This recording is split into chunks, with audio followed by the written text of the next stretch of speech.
What is Dr. Mukherjee's contribution to the creation of West Bengal? He was, in a sense, the creator of West Bengal. West Bengal as a Hindu homeland, West Bengal as an integral state of the Indian Union, and he was the one who stoutly refused to accept the Muslim League's demand of having, and especially Jinnah's demand, of having the whole of Bengal integrated into Pakistan. Because of him, there is a state called West Bengal, which is a part of the Indian Union.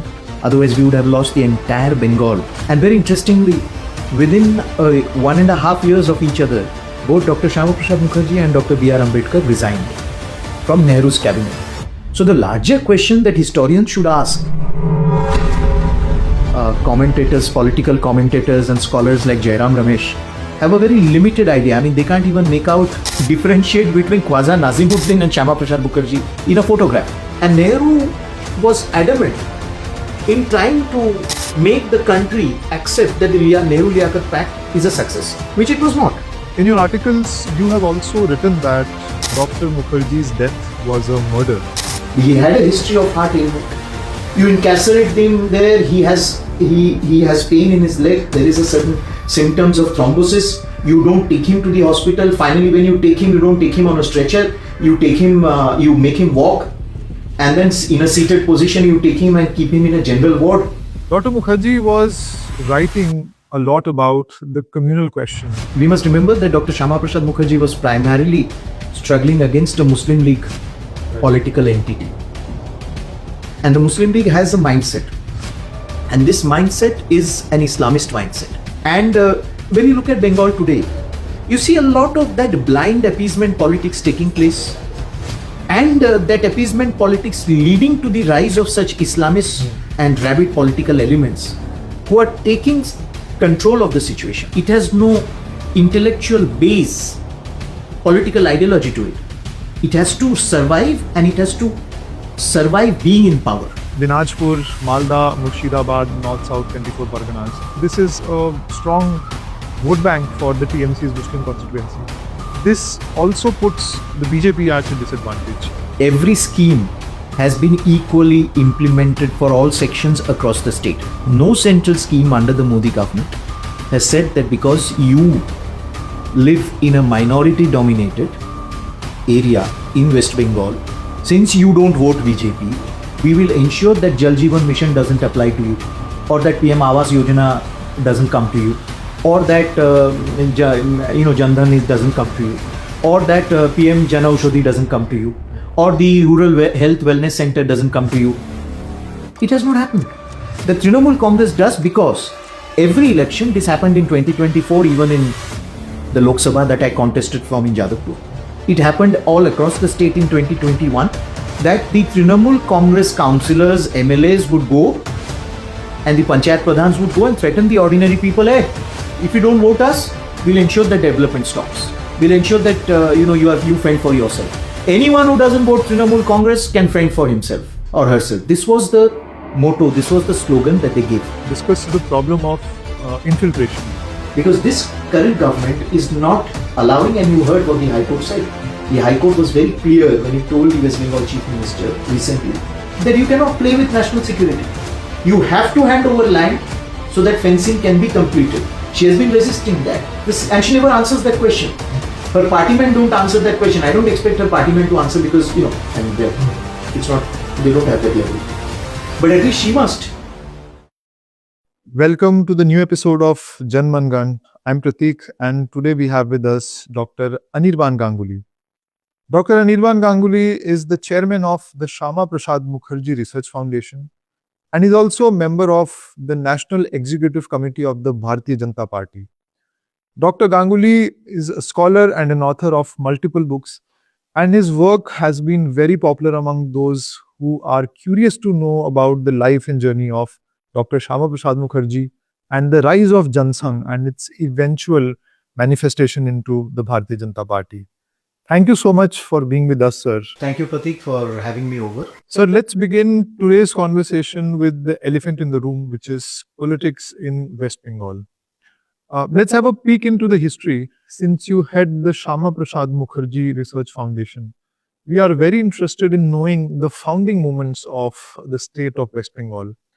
What is Dr. Mukherjee's contribution to the creation of West Bengal? And what was he writing during those days of partition and independence? Over to you, sir. We would love to know your thoughts. It's very relevant because Dr. Shyama Prasad Mukherjee's 125th birth anniversary falls in this year, that is 2026. And he passed away at a very young age. And, when you ask the question as to his politics and how is it relevant to West Bengal, I think a fundamental point that we must remember, obviously there are some who would want us to forget it, is that he was, in a sense, the creator of West Bengal. West Bengal as a Hindu homeland, West Bengal as an integral state of the Indian Union, and he was the one who stoutly refused to accept the Muslim League's demand of having, and especially Jinnah's demand, of having the whole of Bengal integrated into Pakistan. And in fact, Jinnah was eyeing Calcutta. He wanted Calcutta to be part of Pakistan. And in fact, he lamented later on that what is Pakistan without Kolkata? What is East Pakistan without Kolkata? That was Jinnah's lament, because Shyama Prasad Mukherjee put a spanner to it. The basic idea, the basic political strategy, conspiracy that the Muslim League pushed was that the whole of Bengal would be integrated, would be taken away and into and form part of Pakistan. And that would be a formidable force, it would be a formidable base for Muslim League's politics to thrive. And obviously we know what would have happened to the Hindus, because Hindus were a minority in undivided Bengal and they were already under Muslim League government, and the Hindus as a whole would have turned into refugees. Shyama Prasad Mukherjee was very clear. He said that no, we need a division. I call for a division of Bengal. And this was in the Hooghly Tarakeshwar conference of the Provincial Hindu Mahasabha, where N.C. Chatterjee, a very famous barrister, advocate, father of former Lok Sabha Speaker late Somnath Chatterjee, was a very close, N.C. Chatterjee was a very close colleague of Shyama Prasad Mukherjee. And they passed the resolution calling for a division of Bengal. And the who's who of that era all came out and supported the demand for the creation of West Bengal. Historians like R.C. Majumdar, Jadunath Sarkar, scientists like Meghnad Saha, the who's who of Bengal polity, of Bengali society, the intelligentsia, the leaders of the scheduled castes, all came forward. I mean, it is fashionable for a section of the left historians to say that this was they echo the Muslim League, the Islamist argument that the creation of West Bengal was an upper caste conspiracy. But if you look at the actual story, except for Jogendranath Mandal, who was the first law and labor minister of Pakistan, and who was part of the of that group which supported the creation of Pakistan. And Jogendranath Mandal, very well, it's part of history, how he had to, within 3 years, he had to come away from Pakistan. His long 8,000 word letter where he says that it is impossible for Hindus, for scheduled caste Hindus, for all Hindus to continue living in Pakistan under an Islamist regime. He lamented later on. He was apologetic that he supported the creation of Pakistan, except Jogendranath Mandal, starting from P.R. Thakur, the great leader of the Matuas, to Rajbangshi leaders in Kuch Bihar. Everyone supported the creation of West Bengal because they realized that under a Muslim League, Muslim majority province, they won't be able to survive. And it is because of Shyama Prasad Mukherjee, though the left, the communist parties, the Trinamool Congress, the Congress obviously would want us to forget. And by the way, the Congress supported, the West Bengal Congress, the Congress Working Committee, Gandhiji, all supported Shyama Prasad's demand for the creation of West Bengal, for the division of the state. And the communist, there was CPI at that time, Communist Party of India. Jyoti Basu was a member of the Bengal Assembly, communists, true to their style, they voted in favor of the creation of West Bengal inside the assembly, but outside the assembly they blamed Shyama Prasad for the division of the state. It's all right. I mean, that's their nature. They can't do away. So if you ask me, the relevance, the contribution of Dr. Mukherjee to West Bengal is that because of him there is a state called West Bengal, which is a part of the Indian Union. Otherwise, we would have lost the entire Bengal. It's along with its culture, with its legacy, with its rich legacy, cultural legacy, intellectual legacy, industrial legacy, economic legacy, all of it would have been lost to Pakistan. And the communists wanted the whole of Bengal to go to Pakistan. They didn't want division of Bengal. They said, we oppose division of Bengal. What is this? Bengal cannot be divided. Good. We also did not want Bengal to be divided. But our point was, Shyama Prasad Mukherjee's point was, we are happy to divide Bengal in order to save the Hindus and in order to integrate it with India. We don't want to be separate from India. The communists said, we don't want division of Bengal. We want the whole of Bengal to go to Pakistan. My next question is related to the opposition's point of view. They argue that Dr. Mukherjee, his politics, and his relationship with Pandit Nehru. So Pandit Nehru was being magnanimous when he accommodated diverse voices, and Dr. Mukherjee was one of them because he became minister. And it was he who fell out with Pandit Nehru, and he decided to chart a path of its own. But you are familiar with the archival literature and more nuances about his politics and his life. Over and above Kashmir part, where do you see that break between Dr. Mukherjee and the Congress politics soon after independence?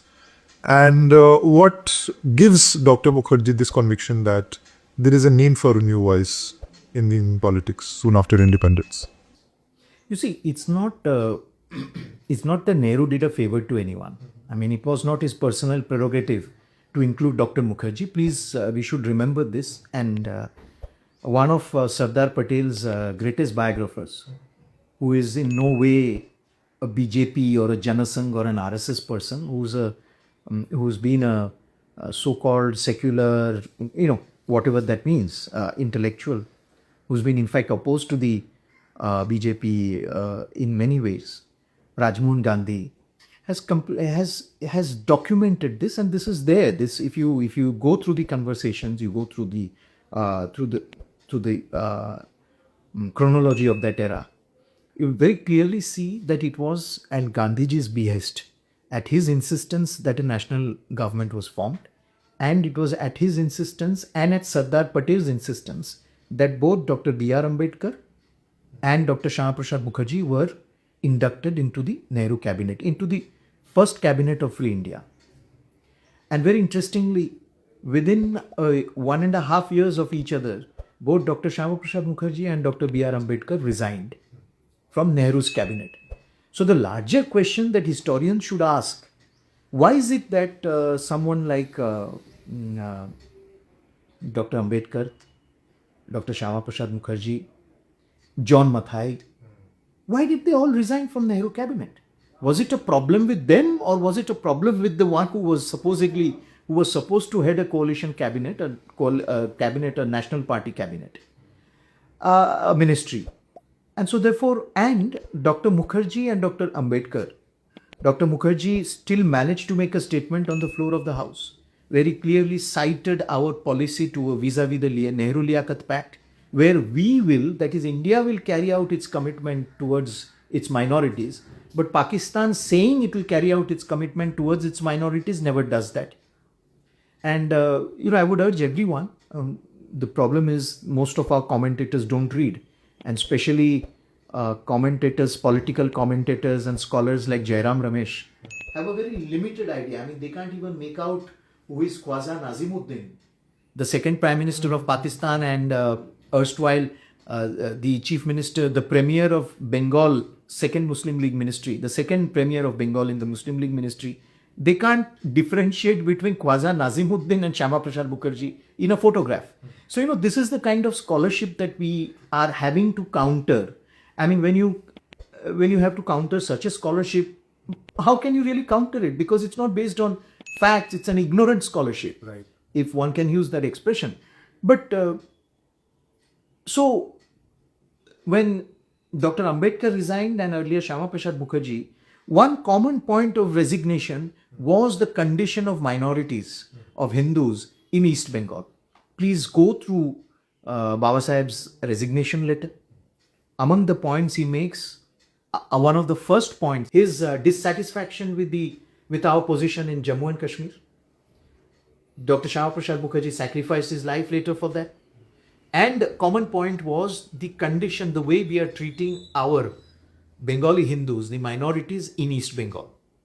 So, the point is this, that we need to ask, why did the break come? The break came on this issue, that you are unable to make Pakistan carry out its promise on the Liaquat Pact of protecting its minorities. That is where the break came. And Nehru was adamant in trying to make the country accept that the Nehru Liaquat Pact is a success, which it was not. So, if you look at the approach later on, especially on the Kashmir issue, I think for those who have followed or can follow the correspondence, can follow the parliamentary debate interventions that Dr. Mukherjee made vis-a-vis Kashmir, his basic point was that this is a constitution we have given to ourselves. If it is good enough for all the states, why is it not good enough for Kashmir, for Jammu and Kashmir? And the constitution guarantees certain fundamental rights. The constitution empowers all citizens. It is a constitution which we have debated, which we have discussed, and we have given unto ourselves. Why should a certain section of the country be deprived from it? This was his basic proposition. It was not at all a communal proposition as the Congress and the left would want us to believe. I mean, one can get into debate. Why was the First Amendment brought in? You activate the Constitution 26 January 1950. And within 15 months, you bring in the first Constitution. Whereas you took 4 years to prepare this Constitution. Why? Why was it illegitimate? Why was it thought illegitimate by Nehru when Shyama Prasad Mukherjee made this demand, and even Sardar Patel had made this demand, that if Pakistan cannot ensure protection for its minorities, Pakistan must cede territory where these minorities will be resettled and rehabilitated. Why calling for the dismemberment of Pakistan was found to be problematic for Nehru? That he wanted to bring in First Amendment and clamp any kind of free speech and free press. So I think, Nehru's assessment, his evaluation, there has to be a reassessment. In your articles, you have also written that Dr. Mukherjee's death was a murder. It was a political murder. And given the evidence and the documents you have come across, what makes you convinced that Dr. Mukherjee was killed? You see, it was completely unexplained in the sense that, first of all, the Congress has not adequately answered this question. They have always scooted. The first point is, if you were such a great Democrat, and if you were, functioning in if you were instrumental in creating such a functional democracy, how is it that one of the tallest leaders of the opposition, there was no recognized opposition at that time, Dr. Shyama Prasad Mukherjee was the unrecognized leader of the opposition in the Indian Parliament. How is it that a former union minister, so you needed a permit to enter Jammu and Kashmir.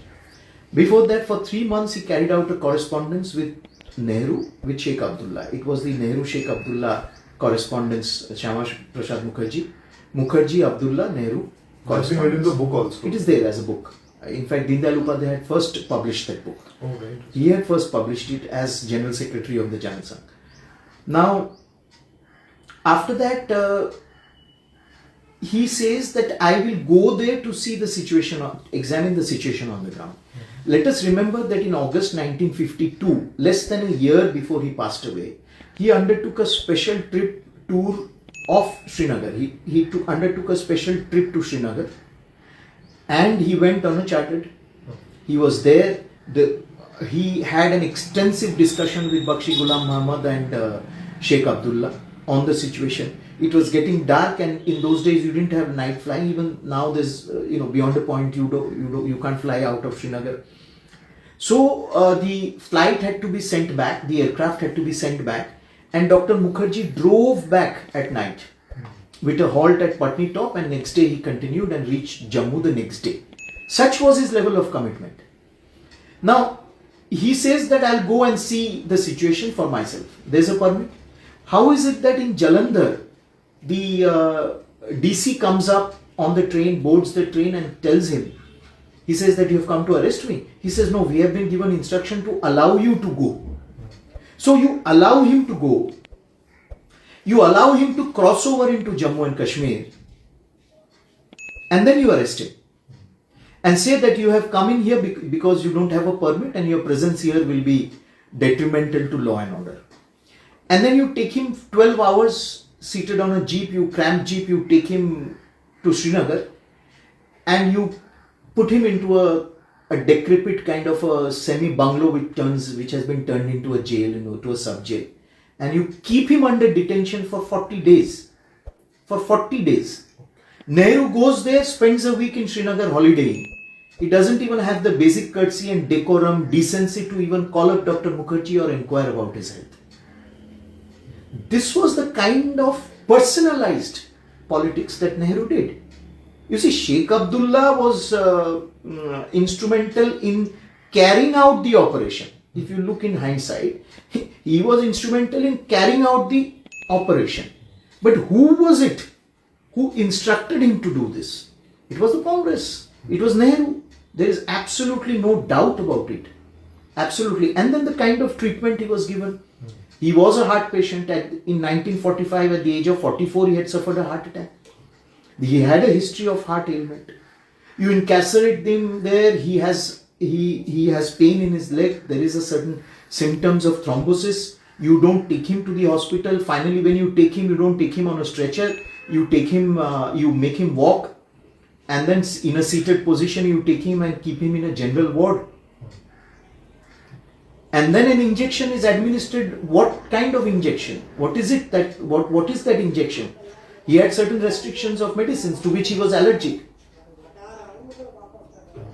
Neither is the prescription shared, nor is the diagnosis given, nor is any health bulletin issued. So this was, conspiratorial, state engineered murder. Another question about Dr. Mukherjee, which also links us to the present state of affairs. Dr. Mukherjee was writing a lot about the communal question, and that issue animated the Bengali politics even at that time. Please share your insights into some of Dr. Mukherjee's thoughts and premonitions on the communal issue, which also continue to have resonance in the present day politics in West Bengal. You see, there's a lot of, there are similarities, because we must remember that Dr. Shyama Prasad Mukherjee was primarily struggling against a Muslim League political entity. And the Muslim League has a mindset. And this mindset is an Islamist mindset. The Muslim League represented that reactionary Islamist rabid kind of a mindset. It represented. And when you look at Bengal today, you see a lot of that blind appeasement politics taking place. And that appeasement politics leading to the rise of such Islamist and rabid political elements who are taking control of the situation. The latest situation was the protest against the SIR. And you must have noticed the entire country was witness to it, where an arterial highway like the National 12, NH12, was blocked for over 30 hours in Murshidabad. And this is not the first time. When CEA was passed, the same thing happened. And you have the Chief Minister of West Bengal saying that it is a Friday, it is a Jummah day, and they're doing it on that day. They had a program. What can I do about it? Nothing can be done about it. So, in the sense, there is a complete planned, deliberate surrender, abdication to forces, Islamist forces of reaction, which are now gaining ground in West Bengal. It is the same, you have even this Saraswati Puja, it happened. You have places where they just go around and say you can't hold Saraswati Puja. This is the same thing that happened in Muslim League Bengal. Okay. They have a problem with Hindu deities.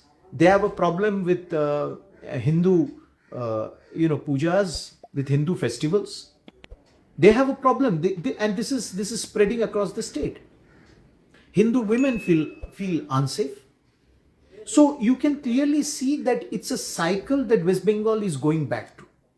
Shyama Prasad Mukherjee faced this challenge in the 1930s and 40s. And that cycle is coming back today, because in West Bengal today you have a dispensation. You have a ruling dispensation which realizes that its lifeline, its political lifeline, its political oxygen is dependent on a vote bank. And therefore, it is giving a long rope to that vote bank. And the way things are, it will not, beyond a point, it will not be able to pull back that rope. It will be sucked away. You just mentioned about Islamist politics. Are you making a differentiation between appeasement of the Muslims and Islamist politics?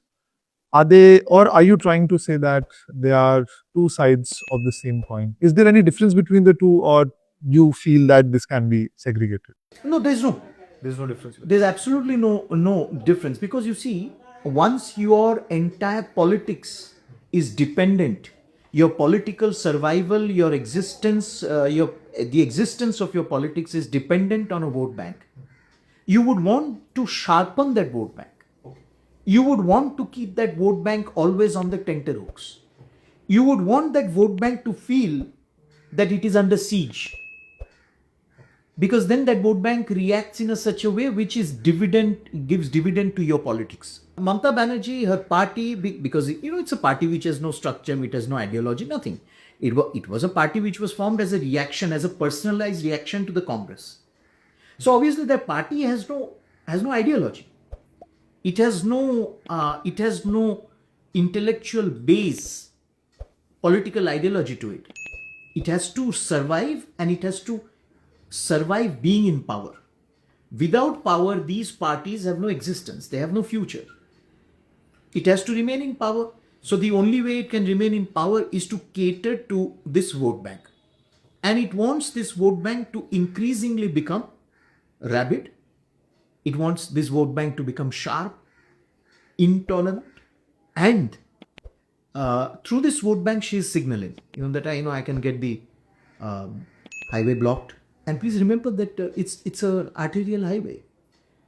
In case of emergency, the troop movements take place through that highway from south to North Bengal. It's a highway which goes along the border with Bangladesh. It's a highway which passes through the Chicken's Net also. It's that entire geography that is being linked. Adding to this is my next question on the political arithmetic in the state. If you go into the core constituencies of the TMC, areas like Dinajpur, Malda, Murshidabad, North South 24 Parganas, they collectively account for probably 100 seats. And because this is a strong vote bank for the TMC's Muslim constituency, this also puts the BJP at a disadvantage. Do you feel that because a big chunk of seats comes from this area, is there any plan that the BJP has? What does BJP plan to electorally do in these constituencies? You see, my point is that the BJP has never, the essential approach of the BJP is not based on vote bank politics or a communal approach, unlike the Trinamool Congress. Now, If you look at the central schemes that have been implemented in West Bengal over the last 10 years, 11 years, and I have repeatedly challenged, there's not a single Trinamool voice from the other side which has, countered saying that yes, we have been discriminated. Every scheme has been equally implemented for all sections across the state. No central scheme under the Modi government has said that because you live in a minority dominated area in West Bengal, since you don't vote BJP, we will ensure that Jal Jeevan Mission doesn't apply to you, or that PM Awas Yojana doesn't come to you, or that Jandhan doesn't come to you, or that PM Jan Aushadhi doesn't come to you, or the Rural Health Wellness Center doesn't come to you. It has not happened. All schemes have been equally implemented and across West Bengal, and people have benefited regardless of which community they belong to. So we don't practice this kind of politics.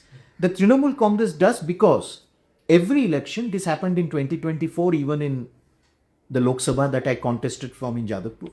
It happened all across the state in 2021, that the Trinamool Congress councillors, MLAs would go, and the Panchayat Pradhans would go and threaten the ordinary people. Hey, if you don't vote us, we'll ensure that development stops. We'll ensure that you fend for yourself.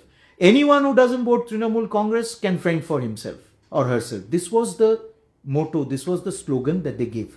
And if you go on the ground in West Bengal today, it's there across the state, and it's very unique. This is only unique to West Bengal. It doesn't happen in other states. And therefore, others cannot really believe that such a thing can happen. You go to a village, you're entering a village, there are no lights. The knobs of the taps have been broken off.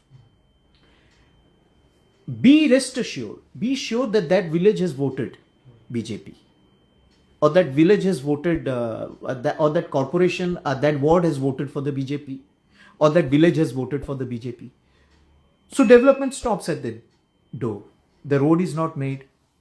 The lamps are not installed. The taps are broken. If installed, they're broken. This is what happens. This is the kind of personalized politics that the Trinamool Congress practices in West Bengal. And so therefore, our approach is very clear. BJP is there as a party for everyone. When elected, we will be working for the entire West Bengal society, for every community. But there can be no compromise with elements who take into control, who destroy, who create a national security situation. There can be no compromise with that. And number 3, please let us remember, historical.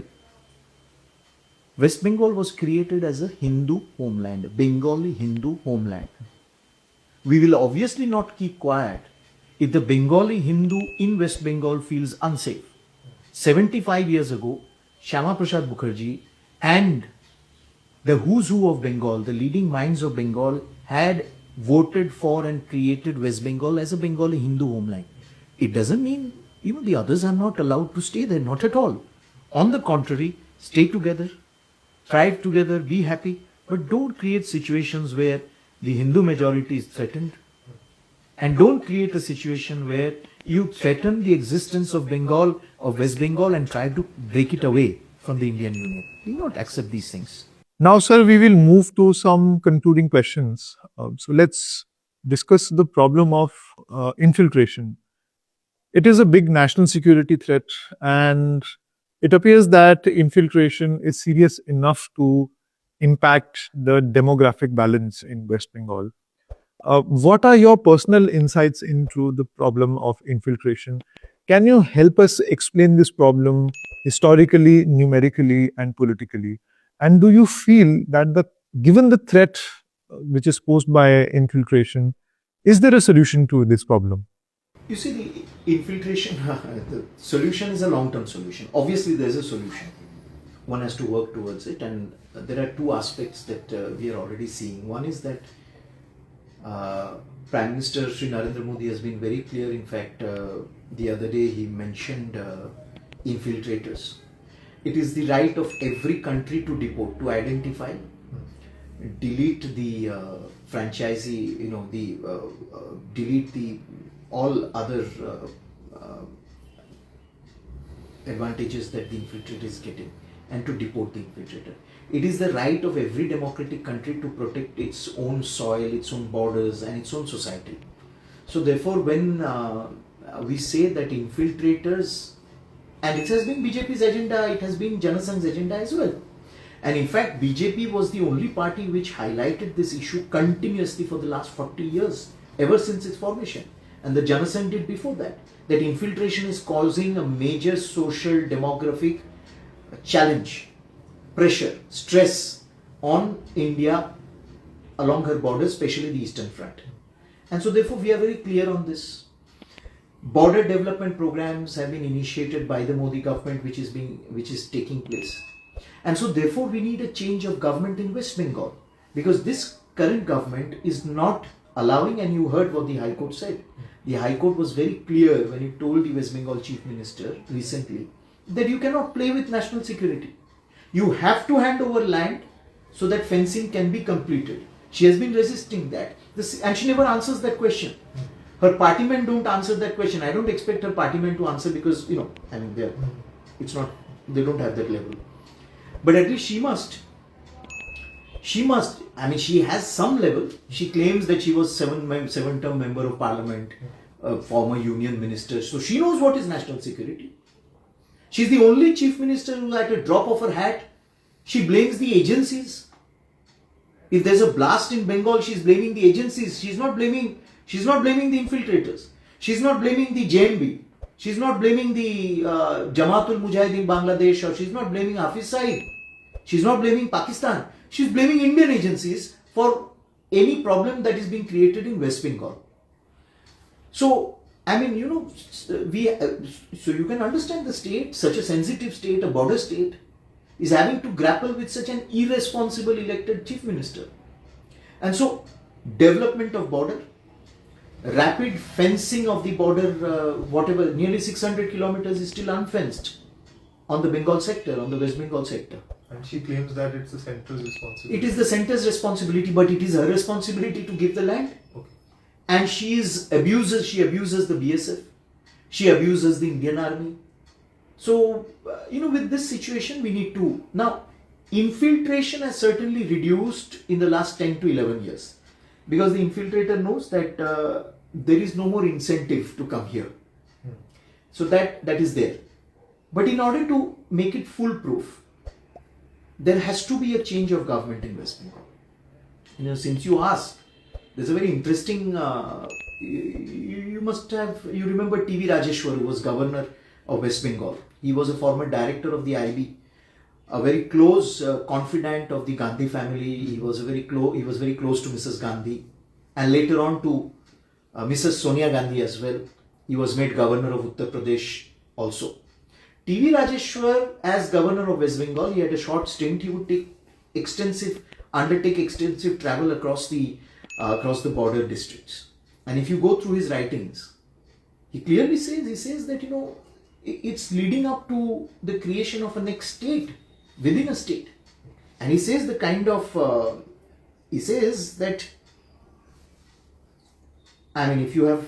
when I was governor of West Bengal, and this is T.V. Rajeshwar, he was not a BJP man, not an RSS person. When I was governor of West Bengal in 89-90, I had toured the border districts of Malda, West Dinajpur, Kuch Bihar and Jalpaiguri, and also visited the border checkposts. I saw near Dinhata in Kuch Bihar district, the green paddy fields crisscrossed by bamboo poles with red flags showing the border line. Smuggling of rice, salt and other essential items was a common occurrence. And then he says that he noticed there are indications that the concentration of the minority community, makes a study, 48% in Nadia, 52% in Murshidabad, 54% in Malda, about 60% in the Islampur subdivision, and I'm talking about 89-90. You can extrapolate that 30 years later.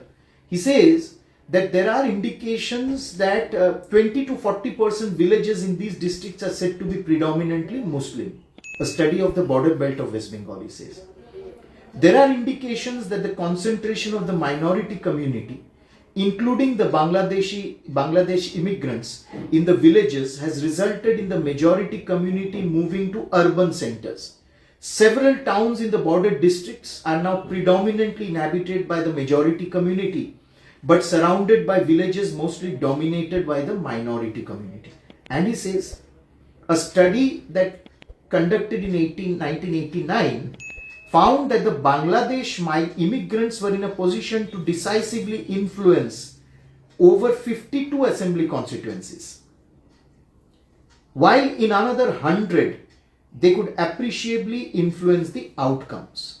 This means that in about 50% of the 294 assembly constituencies of West Bengal, the Bangladesh immigrants could play an important role. And this was in 89-90. Now you see the Congress shouts. The Congress and the Trinamool Congress are extremely hurt when you talk about deporting illegal migrants. They feel, they cry, and they make a hue and cry. T.V. Rajeshwar writes, in 1963, B.N. Malik, the famous legendary iconic director of IB, My Years with Nehru, B.N. Malik of the IB proposed the prevention of infiltration program. This was in 1963, which was approved by the Home Ministry during Nehru's period and put into effect in coordination with West Bengal and Assam.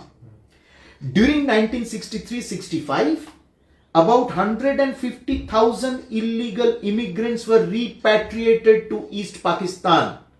This scheme was abandoned in 1967 after a strident campaign was unleashed by interested parties. Nehru, it was under Nehru's regime between 63-65 that 150,000 illegal immigrants were repatriated.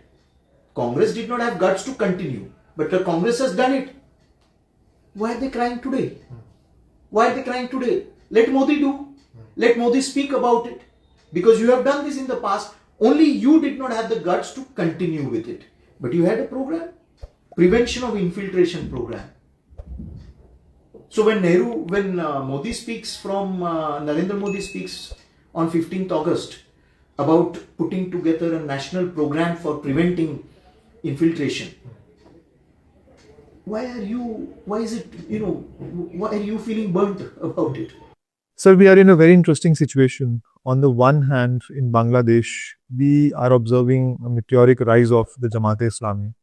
To an extent that even the mainstream political parties are worried about the Jamaat's popularity. On the other hand, in West Bengal, you see the growing popularity of the Islamic parties. Now, this directly impinges on our national security discourse.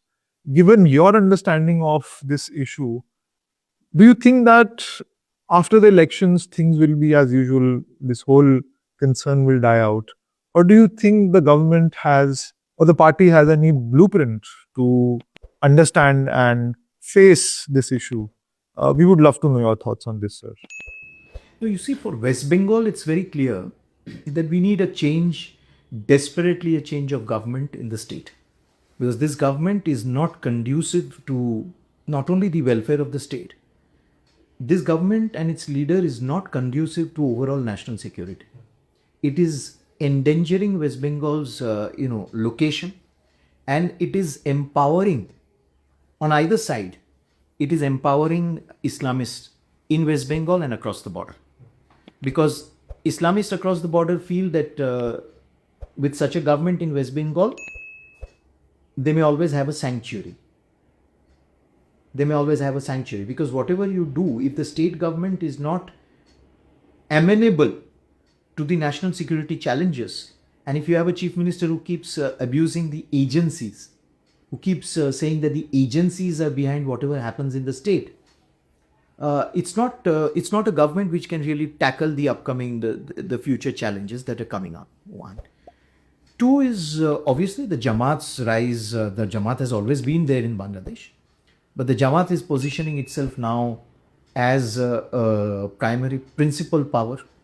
It is looking at itself as a power of as a force that will eventually take control of Bangladesh and of the governance or system there. Obviously, it's worrisome because the Jamaat clearly identifies itself with Pakistan. It has traditionally been anti-liberation war. Its position vis-a-vis India is Pakistan's position, is same as Pakistan's position. And the Jamaat leaders have given no indication of having changed. And so obviously it's worrisome. And you have a section of that same mentality. I call it the Razakar mentality. You have a section driven by the Razakar mentality in West Bengal also. And so therefore it's worrisome. And there has to be a government. This government is absolutely failed in West Bengal. It has completely abdicated to the forces of anarchism and to anti-India forces. It has no will and it has no courage to counter these forces. It realizes that it depends on these forces to be propped up in power, and therefore this government has to go. And therefore this election, the coming election in West Bengal, becomes crucial, not only for West Bengal but overall for India and for national security. Thank you so much for your insightful answers as well as your time, sir. We had a very interesting session today. Dr. Mukherjee took us through the last 7 decades of the Indian politics and how Shyama Prasad Mukherjee's thought continues to influence and resonate with the Indian political discourse even to date. We will be back with another interesting episode. Please like and subscribe Man Gan.